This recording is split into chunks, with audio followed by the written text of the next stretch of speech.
Good morning mga idol. Si Tabak Farmer po.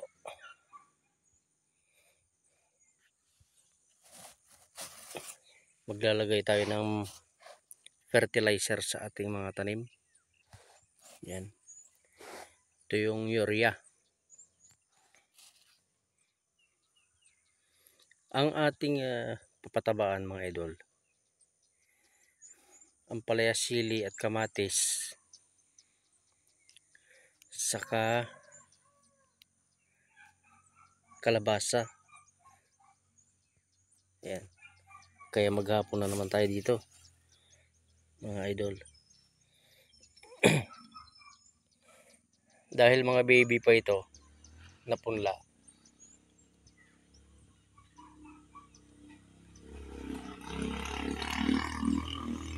Hindi pa gaano marami ang nilalagay na pataba para sa kanyang supplement. Pag napakarami kasi mga idol, maaaring masunog o mabigla. Hindi mo rin mapapakinabangan yung tanim mo. Kaya konti-konti lang. Bawal na mapatakan yung kanyang katawan mga idol. Tayo. Itong sili mga idol.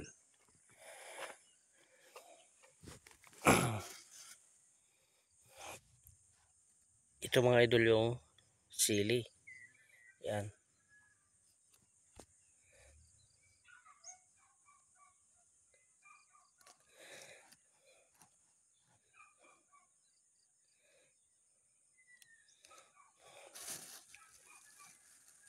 Ito lang paglalagay dyan mga idol. Yan. Huwag mong ilalapit sa puno.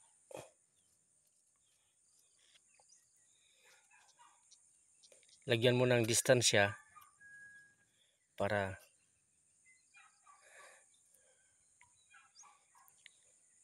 hindi siya mabigla.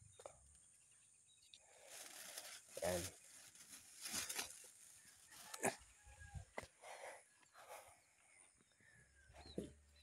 Napakaluwang to idol. At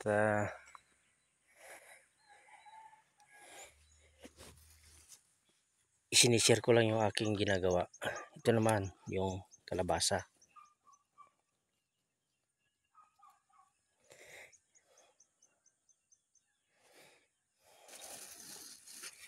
Yan. Dinidemo ko lang mga idol. Demo lang to. Ganyan lang. Di ba?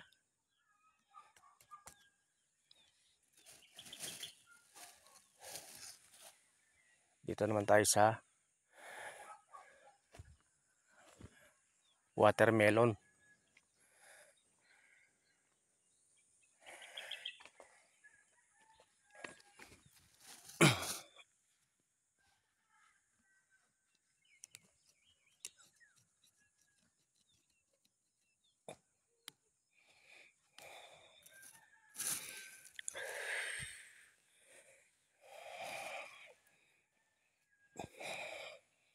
Yan lang mga idol.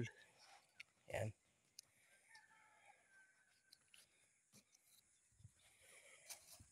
I-share ko lang yung pamamaraan ng pag-a-apply ng fertilizer.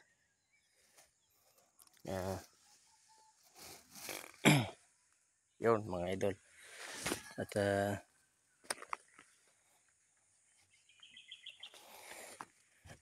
itong ating mga tanim, ayan no?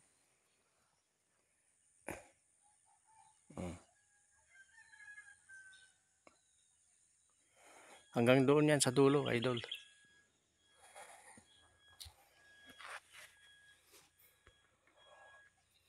Ayan no?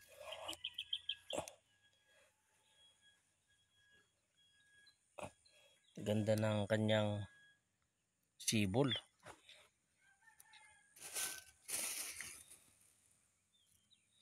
Yan.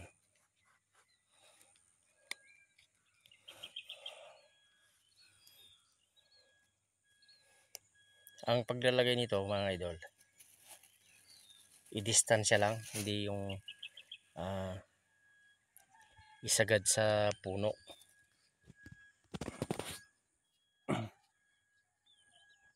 Shout out to Mami Jo Fernandez. Hello ate. Ang aking